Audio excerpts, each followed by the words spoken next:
Welcome to the People Priority Podcast, where we dig into topics that help you show up as your best self for you and your circle of influence. I'm your host, Julie Schneers, a teacher turned speaker, team culture consultant, and leadership growth coach who loves people. Join me every week for conversations that will motivate, educate, and hopefully just inspire you to grow through the power of communication, connection, and confidence. Because you and your people, you're worth it. Here we are, episode 2, the power of using a legacy lens. I'm so excited to talk to you today about creating a legacy lens that you can use to shine light into your life, because it is something that was successful when I was a teacher with my students. It is some of my clients' favorite pieces of our coaching. It's one of my favorite things to do with teams. I think it changes your impact as a person and has the ability to change how your team works together because of who you all show up as if you take the time to do this as your team. So it can cross apply. It is a great thing to take to your team and kind of do. It's a great thing to do for yourself. It's a great thing to do because it bleeds onto your circle of influence and the decisions that you make as an individual. All right, so what is a legacy lens? Let's just break it down.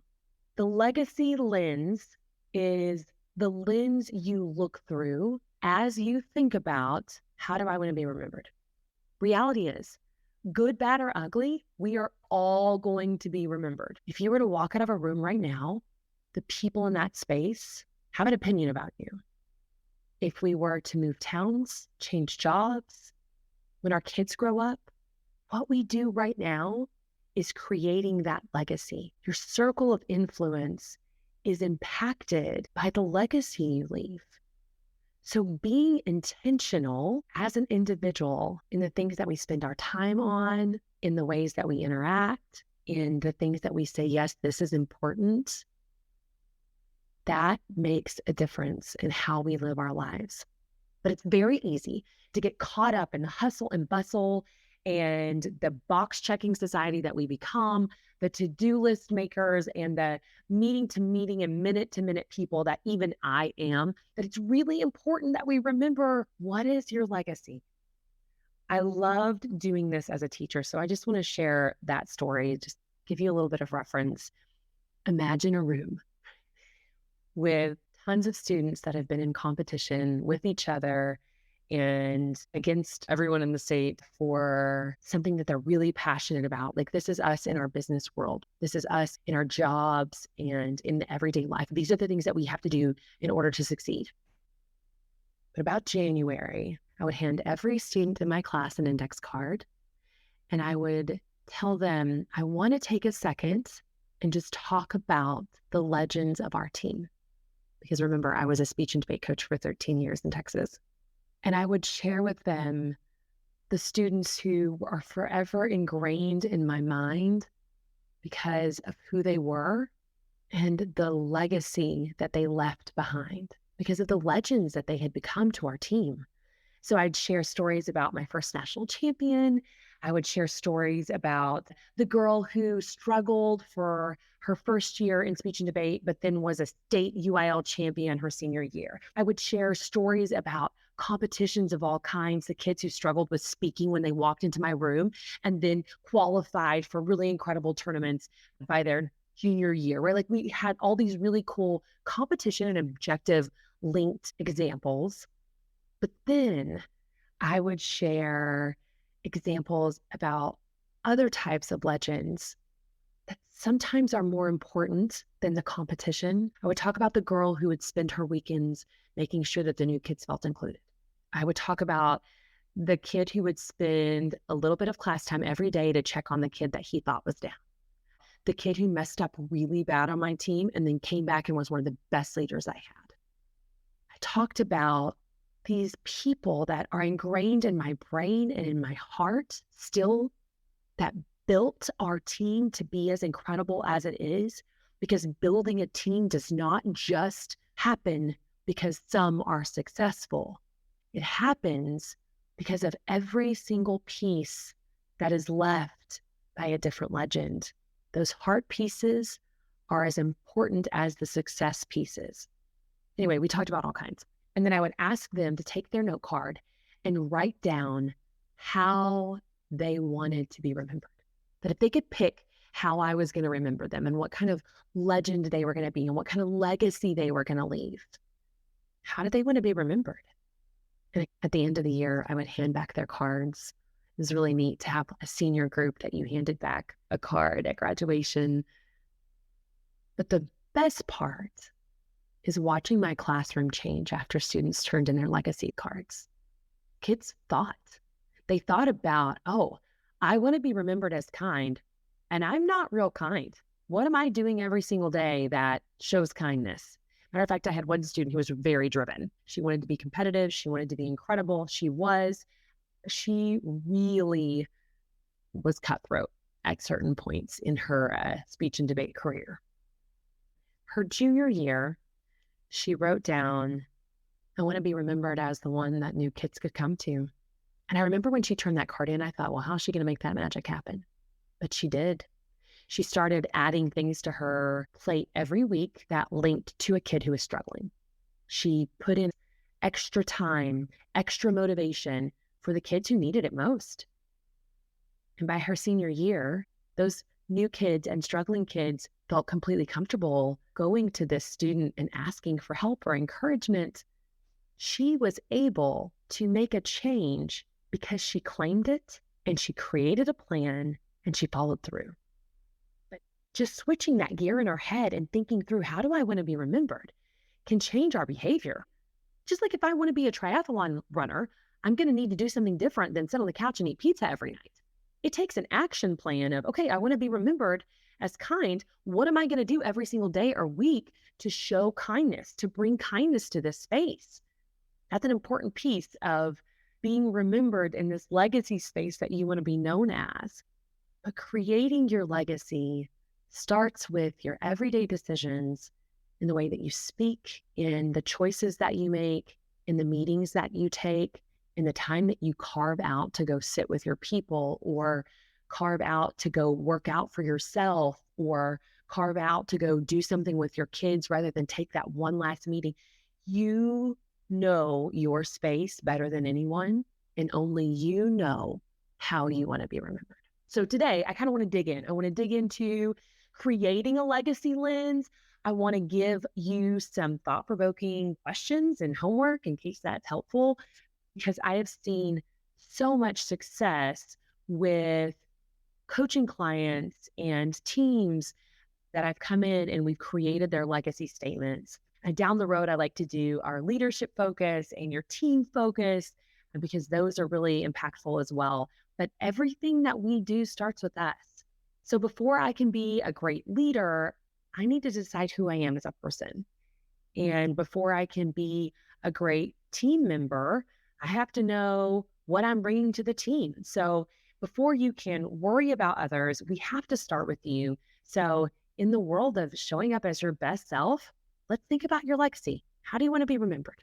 What's really cool about the legacy lens is I have a coaching client who I think said it best when she said, now that I have kind of created my legacy lens, I am looking through that lens when I make decisions like, should I say yes to this board? Should I stop and take time to do XYZ? Because reality is our legacy lens is bigger than just the to-do list for today. And it's really easy, like I said, to get caught up in the minute to minute. So big picture is what it helps us do. It helps us think about our big picture so that we can focus our energy and focus our time and just prioritize and be intentional in ways that are actually really important to us, so that we don't look back one day and go, shoot, that's not how I want to be remembered. All right. So in creating a legacy lens, first things first, think about words you want to represent you. I would say write down around 3 to 5. If you have to write down 6, 7, 8, whatever, we'll get to that. Start with writing down what's really important to you. What represents you? What do you want to be known for? What are your strengths? Some things that and please don't steal these or use them just because you can't think of anything else. Spend some time on yours. But I want to give you some examples because I think that's helpful. Relationships. That's one that I wrote because relationships are really important to me. I had a client write nurturing, community, I had a client write integrity, doing what's right, encouraging others, putting God first, putting family first, being impactful in my space, being a good XYZ. You can really put anything, just write down words that you want to represent you, things that you're proud of, things that you want to be known for. And after you write down those words, I would ask you to kind of think about, how do you bring those to life? Because sometimes you can find that to be a good communicator, well, to be a good communicator, what does that look like? Sometimes those pillars of how we create what we're going to do to bring that to life does link to some of your other words. And sometimes some of your words link, like be impactful and be inspirational. Those are the same. So you can kind of pick one. You have opportunity to expand on it later. So I would say just look at your words and really decide which 5 are most important to you. Okay, from that 5, really narrow down, what does that look like? For example, I had a client that wrote down harmony. I want to bring harmony to the spaces that I'm in. I am a person that is good at bringing people together. I don't do drama. I want peace. So she kind of describes, right, like what does that mean to her? So that's a good way to go about it. What does it mean to you to be a nurturer? Okay, I'm a nurturer to who? My children, other children that need me. Sometimes that description kind of helps really flesh out, what does that look like or feel like or mean to you? So after you've started with the words that describe you or who you want to be or values that you hold important or descriptive words that are important to you, the next thing you're going to do is, of course, think through, do any of those words link? Are there possibly legs to any of these words? Those are the first 2 pieces. And then you want to break down the statement that is your legacy statement. This is a statement you could kind of write on your wall. You don't have to do it that way, but I love doing it that way. I want there to be some strong pillars, like 3 to 5 strong pillars that I could pick out the words, like relationship driven, nurturer, make an impact in the world around me. Okay, like maybe those are my 3, whatever they are. But I love to take those pillars and create a statement that you could put on a wall and be reminded of what your legacy is. You want the statement to feel like your personal mission, something you could really hold on to if you were having to mull over a tough decision. And then you break down, do a deeper dive, and create a plan on how to bring that to life. Kind of give you some action plans. Okay, so I'm going to give you some framework in case it's helpful. Now, listen, this is not a perfect system. There's nothing about this that can't be switched around or changed or just worded in a way that feeds your heart and mind a little bit better. But I find if I try to let people just word it on their own, you end up with 15 sentences, and you can't come up with 15 sentences quickly when you're trying to make a tough decision. So I want to narrow it down and create a legacy lens that you could write on your wall or repeat back to yourself in a tough situation. Okay, so here's some framework that you could use. I want to be seen or known as someone who values or believes in blank and blank. That helps kind of point out your pillars. I want to blank and will blank. Okay, so that's pretty easy framework. I'll read it one more time. I want to be, you could say, seen as someone who believes in relationships or whatever, right? Whatever, and blank. And I want to nurture those around me or whatever, blank, and will stand up for what's right, blah, blah, blah, whatever. You could truly switch things around, make it the way you want it to be, but give yourself some framework so you have a sentence so that you can call on it in a tough time, so that you can call on it when you're trying to say yes or no to another obligation. Does it fit your legacy? Does it feed your heart?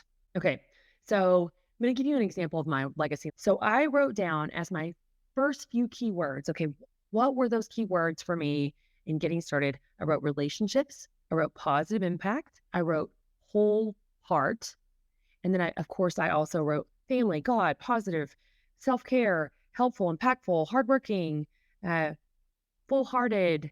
So I wrote down a few different words, and then I kind of narrowed it to my 3. These words, they define me, they're buzzwords, they're values of mine, they're important to me. And so those are kind of just the way that I pulled those words out of my heart. But when I went to the drawing board and I said, okay, if I'm going to narrow it to three, what does that look like to me? So I chose relationships, positive impact, and whole heart. Okay. And then I did a deep dive and I dug into, okay, what does that word mean to me? And then that's when I took those other words that I knew I needed to use because they were close to my heart and kind of just defined what that means to me. So I defined relationships as family, God, friendships, and a relationship with myself, self-care. And what does that mean for me? That might mean giving time, service, or just love. So relationships is a big open space, family, God, friendship, myself, and I'm giving time, service, and or love. But that is relationships to me in a pot. And then the second pillar is positive impact. What does that mean to me? That meant be a light in every space that I'm in. Like try really hard to just be a positive light. That meant making a difference. That meant helping others. That meant stretching where my world is. Like I wanted my impact to not just be me in my room. I wanted it to be a place that could keep growing so that I can make a positive impact outside of myself.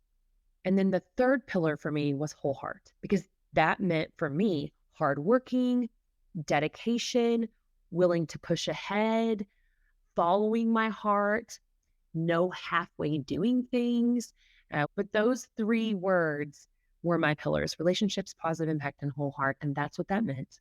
So when I sat down and I played with the words to make a statement out of it, to be that legacy lens that I could look through, I wrote, I want to be known as someone who values relationships with the people in my circle, wants to make a positive impact in the world, and will put my whole heart into all I do.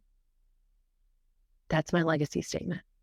So when I am making decisions, I want to remember to look at those relationships. I want to remember to think through, is this making a positive impact? And am I putting my whole heart into this? That's my legacy lens, at least for now. And I'm proud of those words and the person that I'm fighting to be because of those words. I am trying, I'm being intentional, I'm prioritizing to be this person who leaves this kind of legacy behind. So back to the question, how do you want to be remembered?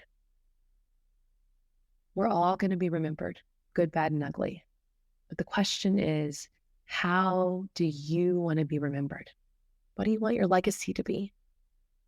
So our challenge for this week is to think about your words. What are the pillars of who you are and how you want to be remembered? What are those words? That's the challenge for this week.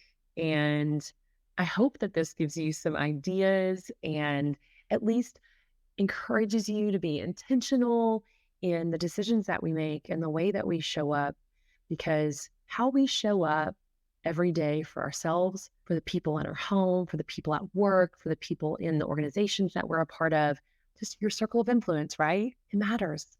So be intentional, show up as your best self. And for the love of all things good and holy, try really hard to not let the to-do list overwhelm you and the minute-to-minute planning overtake the beautiful pieces of who you are. It's hard to do. You're going to have to be intentional. And I hope this legacy lens at least helps you start to be intentional in remembering how important it is to be proud of who you are every single day with the decisions you make and how you show up. And on that, I want to share a quote that I love. It's another Maya Angelou quote. I swear I have other people that I love, but she fits so perfectly with this episode that I had to share this quote. She says, if you're going to live, leave a legacy. Make a mark on the world that can't be erased. All right. I hope this week you leave a really incredible mark by living out your legacy. See you next week. Thanks for listening and being my people. I hope you enjoyed this episode. And if you did, hook me up with a 5-star review wherever you're listening right now. And as always, don't forget to subscribe to the People Priority Podcast so you don't miss out on more tips, tricks, and important reminders. All right, I'll see you next week.